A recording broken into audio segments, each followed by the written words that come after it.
I'm kind of reluctant to make this video because I think that on some level I'm giving Milo Winter what he actually wanted, but on the other hand, this channel is going nowhere fast, and I think this will be fun.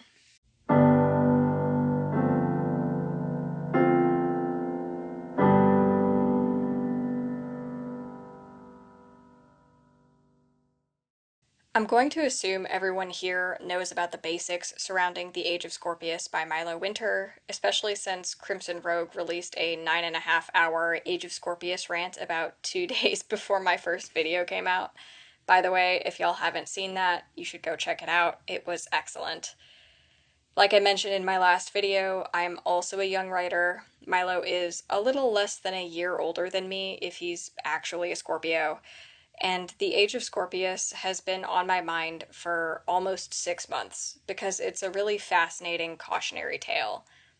I've previously broken down why I think the Age of Scorpius reads like a 12-year-old wrote it by comparing it directly to my writing from when I was that age. And before I switch to talking about different books and writing topics, I want to do one more thing with the Age of Scorpius: rewrite it. Okay, not actually rewrite it. I'm going to revise it. The approach I'm going to take is basically assuming that the published version of The Age of Scorpius is a zero draft that I've been put in charge of fixing. I'm going to be more aggressive with it than a standard developmental edit for a few reasons. First, I think it needs more than a standard developmental edit. Second, I have some wild ideas on how to fix it, and like I said, this channel is going nowhere fast, so I might as well. Alright, time for the standard disclaimers.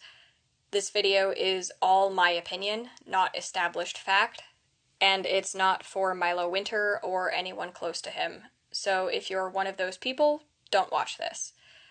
I have a few more things to add on this today.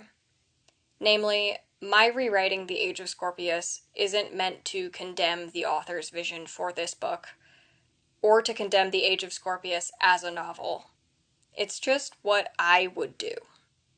I actually have a few more books in mind to subject to this format, and most of them were much better received by readers. I'm just starting with The Age of Scorpius because it's on my mind and what I started this channel on.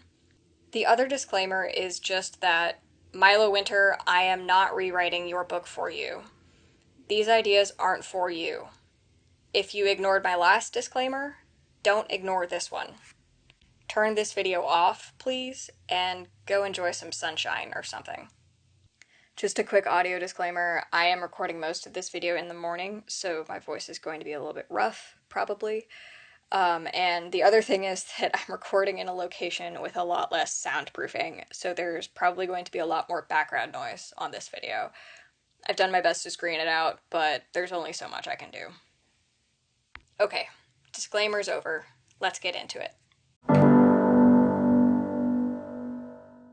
Here's a quick summary of the Age of Scorpius. In a post-apocalyptic world where all of humanity is confined to a single continent known as Guardian, know you, society has divided itself by Western zodiac signs and developed magic to replace the role of most automated technology. Though the governmental system of Guardian is hard to follow in the book, the signs and the continent are basically divided into 4 groups and territories. The groups don't follow standard elemental divides or the mutable fixed cardinal divides. They're just kind of there. We don't get a ton of explanation on this. The government is dominated by Scorpio, which is somehow both politically dominant and socially oppressed because of something called the Scorpio Code, which forbids all Scorpios from expressing emotions, falling in love, and I think forming friendships? I forgot exactly what it is. They're basically forced to be knockoff Vulcans. The Age of Scorpius follows Reika Spring, a young Scorpio historian, as she tries to uncover a secret history of Guardian and dismantle the Scorpio Code. In order to do that, Reika somehow gets set on a quest to retrieve the Calexis, a sword that inflicts immortality on anyone who gets cut by it. The Calexis is supposed to be tied to some sort of lie in the history that's linked to the origin of the Scorpio Code, but it's very unclear how retrieving it will directly dismantle the code. Joining her in her quest is Chase, a Libra who has a super secret arch power called Libran Healing, Kaya, a Cancer who also has a super secret arch power called Cancer Spirit Walking, and Avia, Rika's half sister, who's an Aries and a fire mage. They are thwarted by a strangely familiar assassin named Nara, who is a Zodiac Turner, a third super secret arch power that Rika also eventually has. And they are led around from task to task by a variety of immortal adults. Eventually, it is revealed through an excessive number of dream sequence memories that Rika and Nara were in a relationship when they were younger, and Rika had her memory of this erased. The plot arc of the story, the magic system, and the world building are all very difficult to follow, but in the end, the party succeeds in retrieving the Calexis and also releases Nara from a curse that was controlling her into being an assassin. Rika and Nara immediately resume their romantic relationship after that. At the end of the book, it's still pretty unclear how the Calexis is supposed to immediately undo the Scorpio Code, and that task is put off for a sequel. Alright, that's all the summary I'm going to give. For a better run-through, I recommend the recaps by The Queer Reader, Reads with Rachel, Krimson Rogue, if you have 10 hours to burn, and as always, the SBU English Club. If you're in the mood for more reasonable, constructive feedback on the Age of Scorpius, I also recommend the SBU English Club. This rewrite isn't going to be reasonable. I'm going to demolish this book. Getting into edits now, I'm going to try to keep a few elements from the original that I perceive as being central to the essence of the story.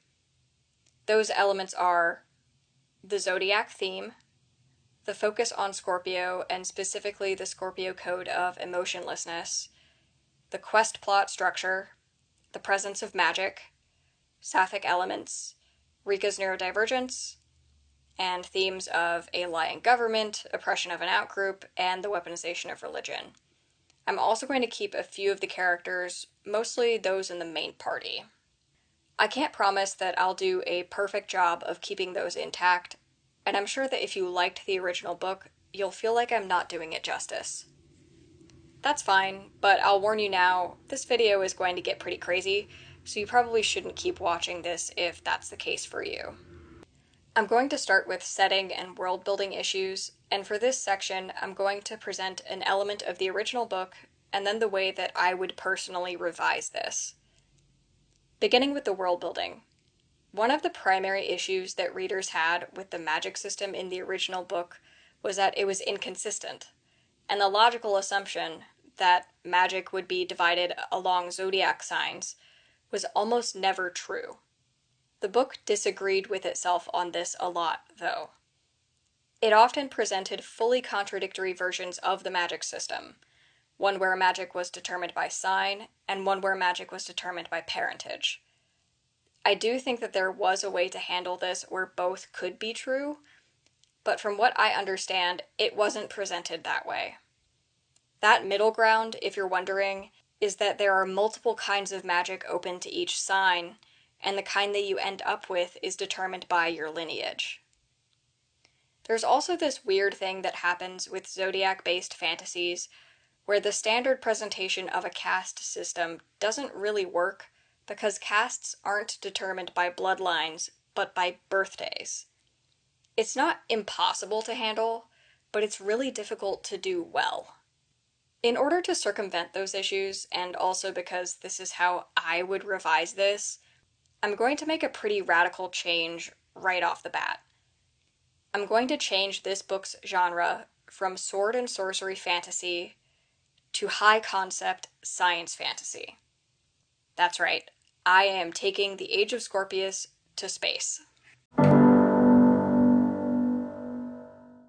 You might be wondering, why extraterrestrial? Why would you do this? And believe me, I understand your concerns, but I've thought about this quite a lot, and I think this is the best way to fix it while keeping the zodiac theme.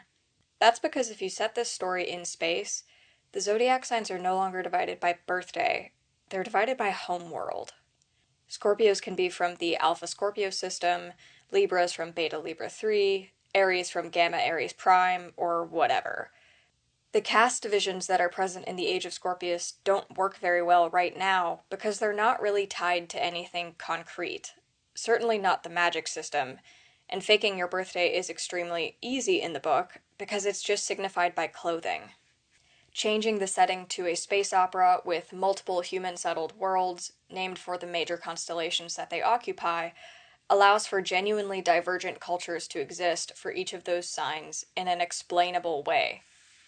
It also makes the oppression of Scorpio make more sense, because one planet is more easily othered than a group that is socially integrated into all of the other castes. I'm going to say here that this isn't a super original idea. It's largely inspired by the book Zodiac by Romina Russell, which was published in 2014. It's a series, but I only ever read the first book when I was like 13. I don't remember a ton about it, but I do remember enjoying it. So if you'd like to read a book with a similar setup, go for that one.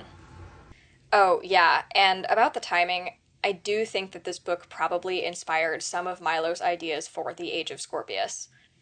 In 2014, he would have been either 11 or 12, which is in fact when he started working on his zodiac-based fantasy. No shade there, his work is clearly transformative, but it was my immediate thought when I heard about the plot of the Age of Scorpius, and I wondered if anyone else had the same observation. Editing me here. Hi, another parallel that I want to add here. I checked the Wikipedia page for a summary of Zodiac by Romina Russell, and it turned out that the leader of each of the signs was called the Guardian of the sign. Guardian with a U, but I can't help but think of Guardian No U, which is the name of the landmass in the Age of Scorpius. Maybe I'm seeing parallels here where there are no parallels. I don't know, I just wanted to point it out. So, in our rewrite, humanity has colonized and presumably terraformed planets orbiting stars within the Western zodiac signs. Our technology level here is Star Wars or Star Trek level, I'd say. So, yes, we are defying the known laws of physics. We also have magic in this universe, though, so I don't want to hear about how it's impossible to break the warp barrier. We have bigger concerns for plausibility. Humanity has left Earth well behind, and the origin of humans is an issue that we're going to touch on. But suffice it to say that this is set well in the future. Back to the signs. Each zodiac sign has its own planet at minimum, and a few have multiple colonies. Several thousand years of separation has led to disparate cultural and some divergent ethnic development, compounded by the emergence of magic across societies. Magic is sign dependent, which, you might have guessed, also allows it to be genetic in this universe. We're kind of having both. There's a dominant and a recessive magic gene for each sign, and I'm going to simplify the genetics of that into there are two kinds of magic for each sign. That's not how the genetics would actually work out, but I'm just going to roll with it for now.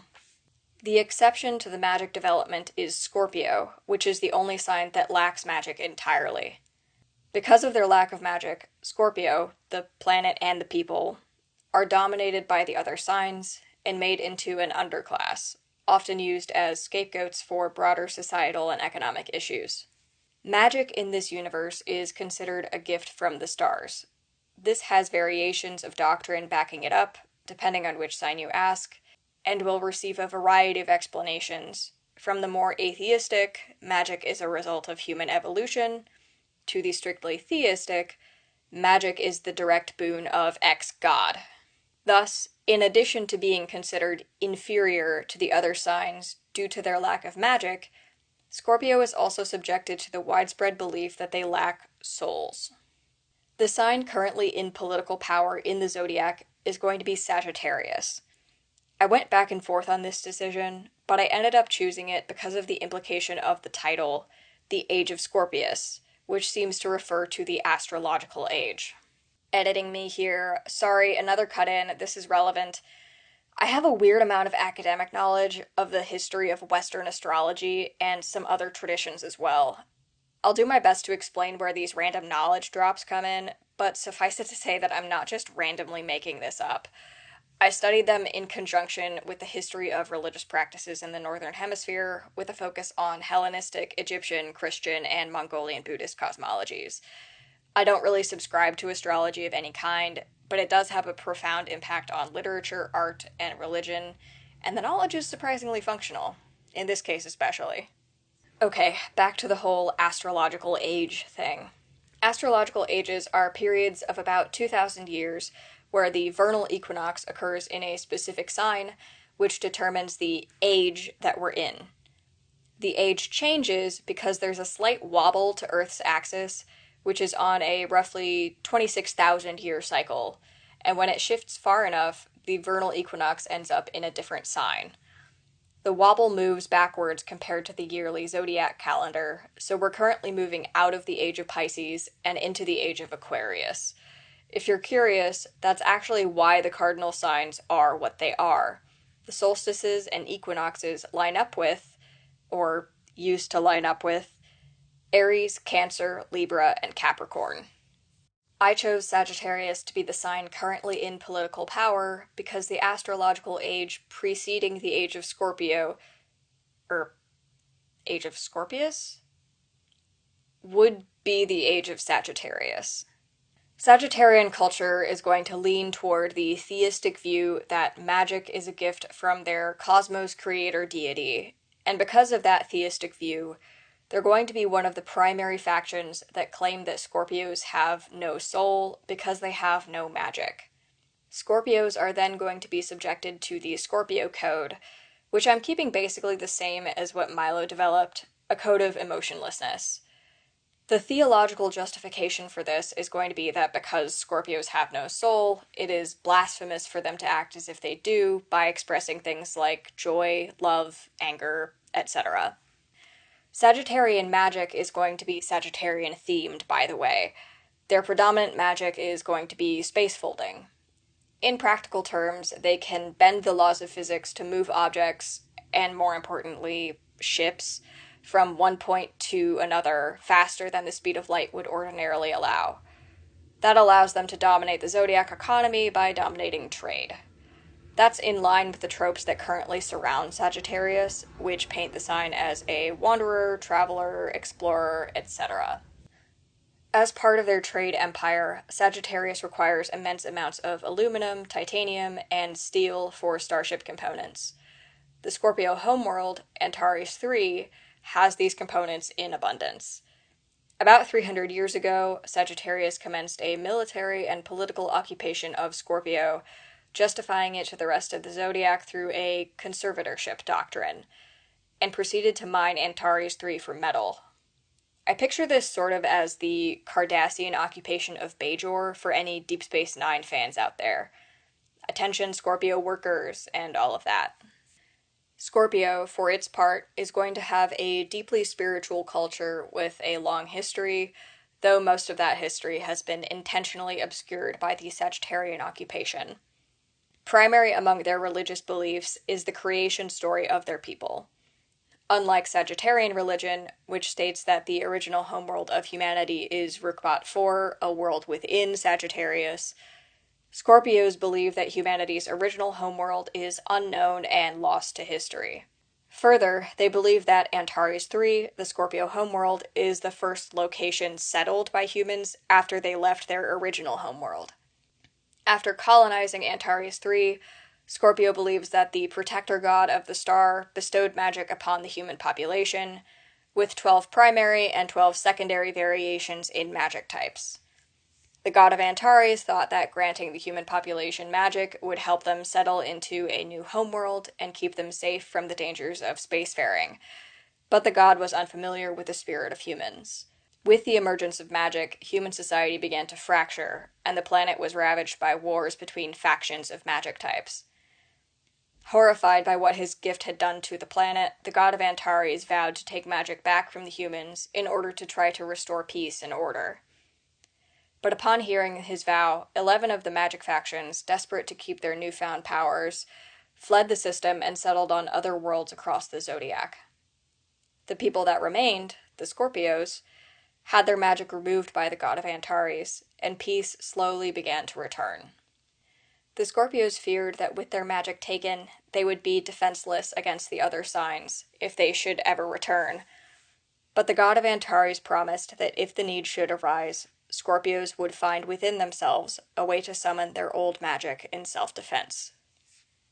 Following the beginning of the Sagittarian occupation, many Scorpios began to fixate on their legend of humanity's original homeworld, a distant planet called Earth. In common religion, Earth became synonymous not only with homeworld, but also promised land.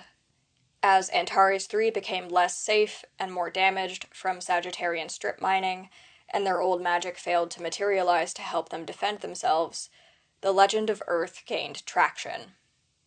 Sagittarian priests and officials denounced the legend as scientifically unsupported. Though some other zodiac religions contest the assertion that Rukbot IV is humanity's original homeworld, none of them endorse the legend of Earth. Alright, that's basically all of the world building that I'm going to give up front.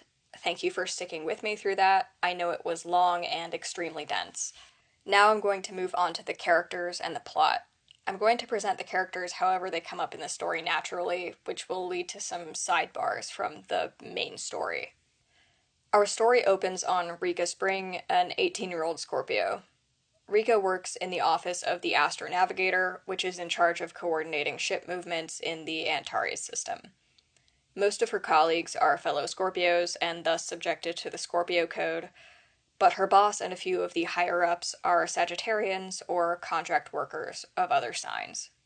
Rika has a deep interest in history, religious myths, and astrography. Also, oh my god, I'm so sorry, I cannot say this word. Astrography? Astrography. Rika has a deep interest in history, religious myths, and astrography.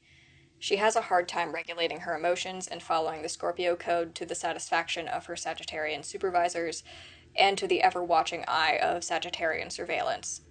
One evening, when covering a late shift at work, Rika intercepts a transmission of unknown origin in a language that she can't understand and can't translate.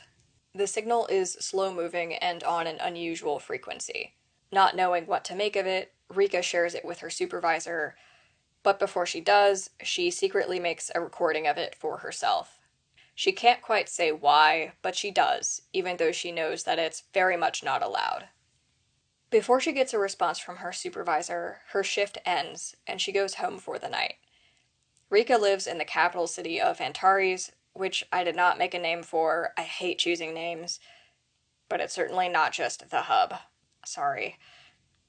Anyways, Rika lives in the capital city of Antares with her mother, in the household of Rowan, a Cancer who has been subcontracted by Sagittarius.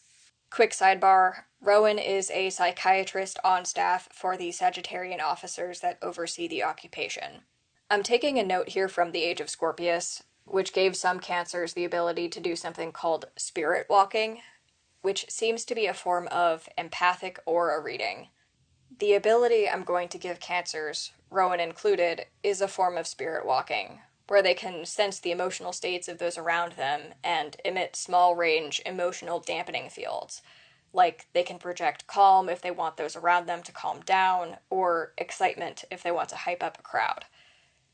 The range on that is pretty narrow for an individual Cancer, but with enough coordination, it can expand among multiple practitioners.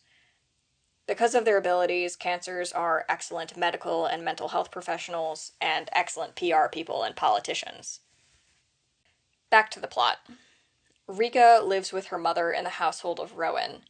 Her mother is officially the head of Rowan's household staff, like his personal assistant.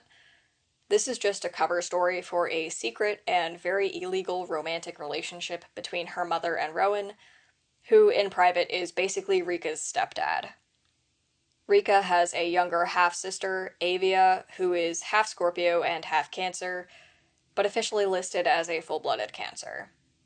if you're remembering the original plot of the Age of Scorpius, Avia was an Aries. I did try to keep her an Aries, but I genuinely think that making her a half Scorpio, half Cancer works better for the setup and this plot. So, the way that their family works, Avia and Rika are half sisters, and they grew up together as sisters in private, but in public, Rowan and Avia are father and daughter, with no relation to Rika's mother. Hang on, I just realized that we never got a name for Rika's mother. I'm going to name her right now. She's called Alina. Anyways, publicly, Rowan and Avia have no relation to Alina and Rika. Because of her connection to Rowan, Rika does have some more privileges than the average Scorpio, but they have to be careful to keep all of that under wraps. Rowan and Avia's empathic powers do have a helping hand in that. So after receiving this strange transmission and secretly taking a recording of it, Rika returns home to Alina, Rowan, and Avia, and we get some more world building and some character work on everyone.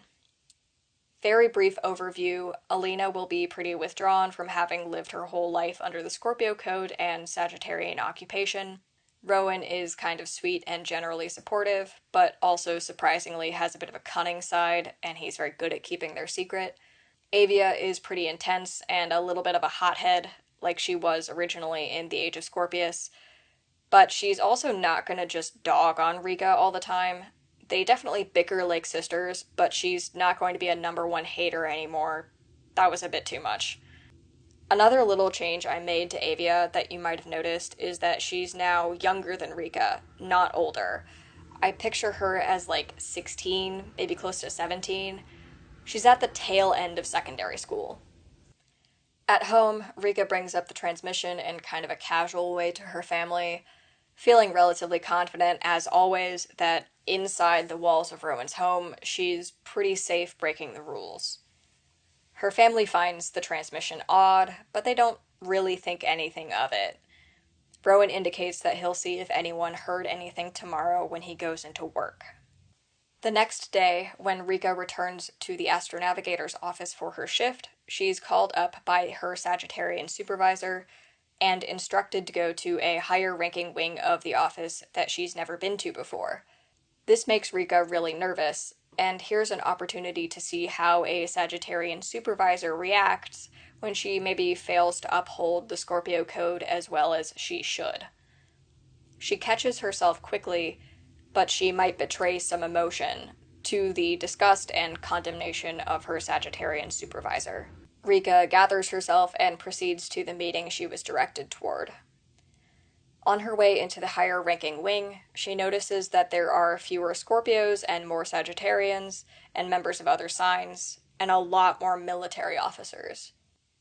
She overhears a Sagittarius gossiping about her being the one who caught the transmission, and also notices that a youngish Libra guy is kind of watching her while he's shuffling through some papers and pretending to work. Anyways, she goes inside, gets interrogated by a high-ranking Sagittarian general about what she remembers of the transmission, and then he threatens her to keep what she heard quiet. Rika is pretty rattled, but she makes it out of the meeting and goes back to her post. As she's leaving work later that day, she's walking down the street and she feels like she's being followed. She's confronted by the Libra she saw earlier at work.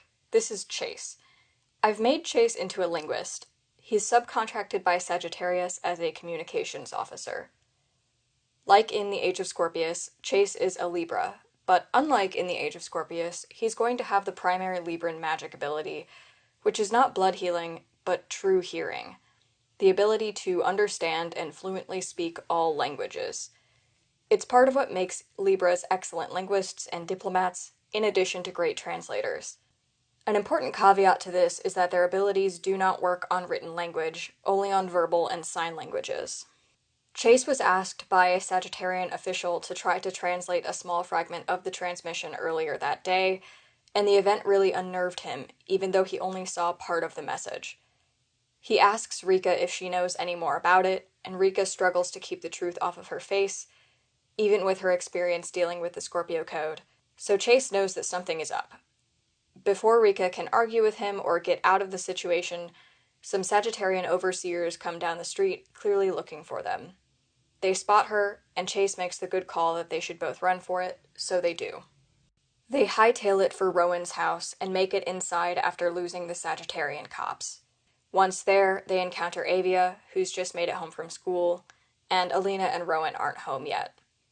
In a frenzy, Rika shares the transmission recording with both of them because she has no idea why this one communication would put her under so much scrutiny.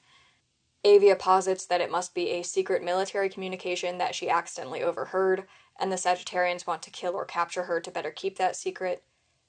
But when Chase sees the whole transmission, he disagrees. He recognizes the root language of the transmission, unlike Rika. He can read parts of it, but he can't understand the whole message. He gets the gist of it, though, and understands why the guards are after Rika. The message is from Earth. Okay, I'm going to stop this video there and make a part 2. It's shorter than my first video, but I've had less time these past 2 weeks and I wanted to get something out. I actually ended up really enjoying the video editing aspect of this, and I was sort of itching for more. There will definitely be a part 2 that's more plot focused, and I will finish out the developmental editing of the Age of Scorpius, and hopefully that'll be coming out soon. If you want to hear about how I think this rewrite should end, stick around. I have it fleshed out, and it gets even crazier than you think. Thanks for watching. I will see you again for part 2.